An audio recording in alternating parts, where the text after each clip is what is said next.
LMU athletics. Shout out back there.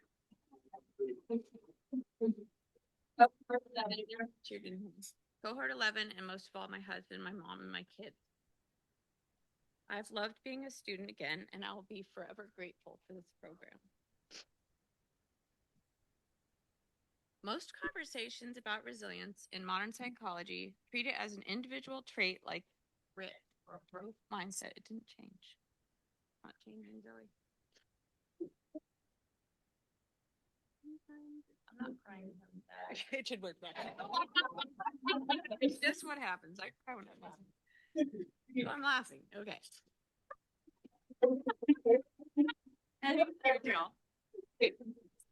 Most conversations about resilience in modern psychology treat it as an individual trait like grit or growth mindset. Whoops, that's the wrong one.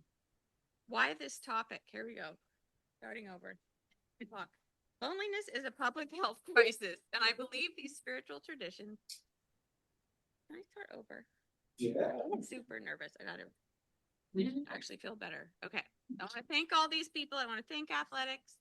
I liked being a student. My thesis is called Sticks in a Bundle, Kinship as a Force for Resilience in Yoga, Jainism, Sikhism, and Ignatian Spirituality. When I told my son Lou, who is graduating on Saturday, what I was talking about, he said, so basically I get by with a little help from my friends. It's a little more complicated than that, but okay, why this topic? Loneliness is a public health crisis, and I believe these spiritual traditions have something important to teach us about how to meet it. For me, the question of how to sustain one another across difference and difficulty feels urgent and personal. Also, I'm a practicing Catholic at a Jesuit university, so it mattered to me that Ignatian spirituality was part of this conversation. I chose this topic because I believe that building community is the most important thing we can do for each other. Most conversations about resilience in modern psychology treat it as an individual trait, like grit or growth mindset, something you have, develop, or strengthen. Researchers tend to measure it as recovery, how fast and efficiently you bounce back from a setback and return to high performance. They share an assumption that the work of resilience happens inside the individual. You push through, you adapt, you recover. Just do it. These are useful models, and they're not wrong. I work in the athletic department at LMU. I have seen seasons that extended to championship runs and those that end in disappointment. The emotional distance between these two outcomes is wide, but the daily work looks the same. Early practices, film review, strength training, recovery, and with the challenges of academic life in between. What becomes visible in a team under pressure is the necessity of shared discipline, goals, and genuine care for each other. When John Mayer, head coach of LMU Beach Volleyball, chose the proverb, "Sticks in a bundle are unbreakable," as a season-long theme, he named something that his team already knew. The proverb is a call to action. A single stick can be snapped with the flick of a wrist, but when sticks are bound together, they can't be broken. That image became the center of my thesis. The Harvard study of adult development is the longest-running study of human life ever conducted. Its findings are clear. The factor that most reliably predicts health and happiness across a lifetime is the quality of one's relationships. There may be an evolutionary reason for that. Early humans survived because their bodies and brains were built for cooperation. Disconnection was life-threatening, and physiological stress was a signal to return to the group. I will argue that kinship is the missing element in the performance-based model of resilience. Kinship softens conflict, reframes struggle, and turns resilience into something you don't have to do alone. Through specific practices within the traditions of yoga, Jainism, Sikhism, and Ignatian spirituality, I will show how shared ethical commitments, communal discipline, and interpersonal connections are conditions that support and make resilience durable over time. The image of yoga in the West is almost always one person on a mat turned inward. This image reflects a version of yoga that has been separated from its philosophical and communal roots. The Yoga Sutras of Patanjali offer something closer to what this thesis is arguing for. The sutras were transmitted from teacher to student in relationship over time. From the beginning, the practice required another person. Patanjali describes the yamas as universal vows. Universal is important. Willpower depends on how you feel on a given day. It is a resource that runs out. A shared commitment doesn't waver that way because it doesn't rise and fall with any one person's mood or energy. I see this in athletics. The teams that hold together under pressure are the ones with the clearest shared standards. When a community knows what to expect from each other, when truthfulness, nonviolence, and non-attachment are agreements, the bonds of that community are harder to break under pressure. That is the structural advantage of the communal vow. Of all the yamas, ahimsa, nonviolence, is often called the most important. The others flow from it. Ahimsa is not just refraining from harm. It is an active care, a turning toward. That is important. When a community is committed to nonviolence, people can be honest about struggle without fear of judgment. They can show vulnerability without being afraid. And those conditions matter for resilience because you cannot recover well in a place that feels unsafe. The shala, the practice space, and the satsang, the yoga community, are where safety becomes something you can feel. You show up partly because your community is showing up. What keeps athletes showing up to a 6 a.m. practice is knowing that somebody is already there, already on the court. The rhythm of committed practice belongs to the group, not just the individual, and it is much harder to maintain alone. Yoga establishes shared ethics and communal practice. But what happens when community fails, when conflict arises?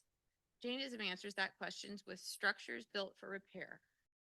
Jains believe that every sentient being, the bug on your salad, your dog, a sea anemone, possesses a soul, a jiva, and that all souls are equal and intrinsically divine. That belief shapes everything. The community is structured around mutual care. Ascetics need the practical support of lay people. Lay people need the moral guidance of ascetics. The tradition is built on that interdependence. Doesn't want to turn. I didn't hit anything except down. Okay, it's the Jains. It's the Jains.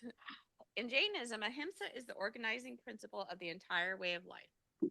Dr. Christopher Chappell, over here, eloquently describes ahimsa this way.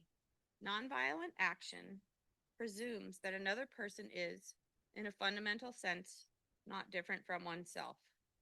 It serves to free and open one more fully to an awareness of and a sensitivity toward the wants and needs of other persons, animals, and the world of the elements, all of which exist in reciprocal dependence. That is the key. A rule says do not harm others. With ahimsa, there is no meaningful boundary between yourself and others to begin with. When that boundary softens, protecting the community becomes no different from protecting yourself. Resilience stops being a solo act. It becomes a shared struggle, strengthened by every member moving in the same direction. In Jainism, pratikramana is a scheduled ritual of confession, repentance, and forgiveness. That's what these people are doing. Participants gather regularly to recite prayers and name their transgressions against people, against living beings, and against their own intentions, acknowledging them alongside each other and repairing together. Performance-based resilience treats failure as private. You push through alone. Pratikramana does the opposite. It brings failure into the community and distributes the weight. You do not push through alone. You repair together. Here's my elephant. Anekantavada is the Jain doctrine of multi-sidedness, the idea that nothing can be reduced to a single truth. I love this. When something goes wrong under pressure, the instinct is to find one explanation or someone to blame. Anekantavada interrupts that instinct. Think of the blind men and the elephant. Each one reaches out and finds something real. The trunk, the side, the tail. Each one is sure and each one is incomplete. In Jain thought, no one perspective holds the whole truth. Any single vantage point will always be partial. This is the philosophy of Anakantabhata. In a community, this is a safety valve. No single failure, loss, or disagreement can be the whole story.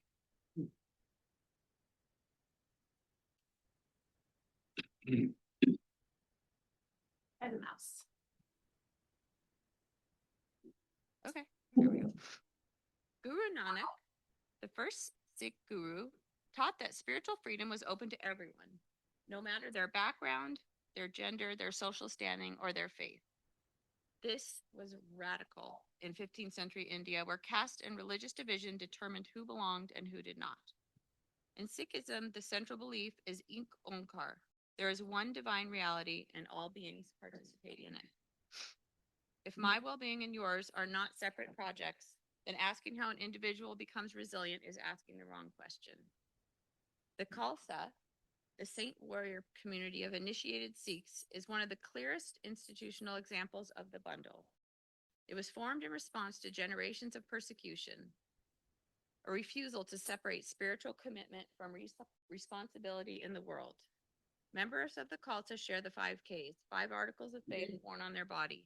Each one carries its own meaning, but their cumulative effect is what matters most. They are visible. You can see at a glance who has made this commitment. Seva and Langar. I took these pictures in India last year. So these are my pictures. There's a few people in this room that were with me, actually. Seva, a selfless service, is how Ik Omkar becomes real in daily life. In Sikhism, it is not optional. To serve another person is to serve an extension of yourself. The clearest expression of this is Langar, the communal kitchen. These are people cooking in the communal kitchen. Every day in Sikh temples around the world, volunteers cook and serve a free meal to anyone who walks through the door. This is something I experienced last year in Delhi. And people sit on the floor together and eat. In the largest temples, 80,000 people do this every single day. The message is the same. No one is alone, no one is turned away, and there is enough for everyone. On Sunday, August 5th, 2012, a gunman walked into the Sikh Gurdwara in Oak Creek, Wisconsin. He chose Sunday because that is when the community would be gathered. 6 members of the Sangha were killed, 4 others were wounded. 1 week later, the community reopened the Gurdwara, and the first prayer they offered invoked Sarbat da Bala, within your will, may there be grace for all of humanity. This included, implicitly, the people who had just tried to destroy them. That prayer comes from Chardi Kala, the Sikh commitment to relentless ascendant optimism, even in the face of devastation. Chardi Kala is a call to keep moving, to keep striving, even when devastation makes that feel impossible. In modern culture, a positive outlook tends to be treated as a personal achievement, the result of the right mindset and the right habits. In Sikhism, no one is expected to sustain Chardi Kala alone. The community carries it together. In the words of lawyer and activist Valerie Kaur, you fight for anyone who is suffering. You endure because others are counting on you. The tradition has survived because of its fierce sense of belonging. When something hard happens, failure, loss, trauma, the instinct is usually to pull back, to protect yourself, to get smaller, like right now. Ignatian spirituality argues the opposite. The Jesuit tradition says that if the sacred is present in all things, in everything, then it is present in other people too, even the ones who are difficult, the ones who have hurt you. You cannot turn away from anyone without turning away from something sacred. In Ignatian spirituality, resilience is not found by retreating. It is found by moving deeper into kinship with others. For Jesuits, the practice for doing that is called accompaniment, making a deliberate choice to share risk, to stay when leaving would be easier. I'm going to tell you a very short story about what accompaniment looks like. This is the story of Ruth and Naomi from the Hebrew scriptures. 2 women are standing on a dusty road. The sun is hot and they have been walking for a long time. Naomi's exhaustion shows in her face and the way she moves her body. She has lost her husband and she has lost both of her sons, and one of them was married to Ruth. They are both widows living with grief. Naomi is making her way back to a homeland she left long ago. She stops walking and she turns to Ruth. Go back, Naomi says. Go back to your mother's house, your own people, your own land. You are young. Your life is still ahead of you. There is nothing I can offer you. I have nothing left. Ruth's own loss is real and recent. She thinks about what it would mean to turn around, her mother's voice, the smell of home. It would not be wrong to go, and Naomi is telling her to go. And something in her says no. She stops and says, I am not leaving you. Where you go, I will go. Naomi goes quiet. She looks at Ruth, and Ruth falls into step beside her. That is accompaniment. The two of them on the road, no grand gesture, just one person refusing to let another walk alone. We live in a culture that has made it very easy to turn back toward the easier thing, to stay comfortable, to stay separate. After devastating loss, Ruth refuses to let Naomi face it alone. That refusal, the turning toward instead of away, is the oldest support of resilience we know, a refusal to leave no matter what. Ruth shows us what accompaniment looks like between two people. Father Greg Boyle shows us what it looks like within an entire community. Father Boyle is the founder of Homeboy Industries, the largest gang rehabilitation program in the world, offering practical support for people marginalized by gang involvement, incarceration, and addiction. At Homeboy, rival gang members work alongside each other in the bakery, the cafe, the silk screen shop, where they can't avoid each other. In that proximity, something shifts. Accompaniment, just nearness, powerfully dismantles the dehumanization that makes violence possible in the first place. When people know they don't have to hide their struggles, something opens up. Father Boyle calls it broad-shouldered resilience. That is what the Jesuit tradition teaches, finding the sacred in the other person, especially the difficult one, the one you are taught to fear. I've shown that the strength is in the construction of the bundle. What these traditions model is not complicated, but only works if we keep asking, who counts as one of us? In the words of Valerie Carr, my new idol, Guru Nanak called us to see no stranger, Buddha to practice unending compassion, Abraham to open our tent to all, Jesus to love our neighbors, Muhammad to take in the orphan, Mirabai to love without limit. They all expanded the circle of who counts as one of us, and therefore who is worthy of our concern. It is the ancient Sanskrit truth that we can look upon anyone or anything and say, Tat Samasi, I am that. It is the African philosophy, Ubuntu, I am because you are. It is the Mayan precept, In Lak'ech, you are my other me. In conclusion, whoops. Continue? Nope. Oh, go back one. How do we go back one? There we go. All right, that's my bundle. Kinship is the oldest and surest technology for endurance. Another person's present makes it possible to keep going. Yoga, Jainism, Sikhism, and Ignatian spirituality arrive at the same conclusion through different means. Loneliness has been called a public health crisis. If we are serious about addressing it, we will have to build the kind of communities that these traditions have refined over centuries.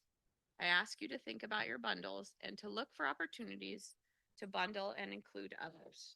And when you need inspiration, come watch a beach volleyball game or a cross-country race or take a yoga class where you can experience the power of the bundle firsthand. The human being was never meant to be the unit of resilience the bundle was.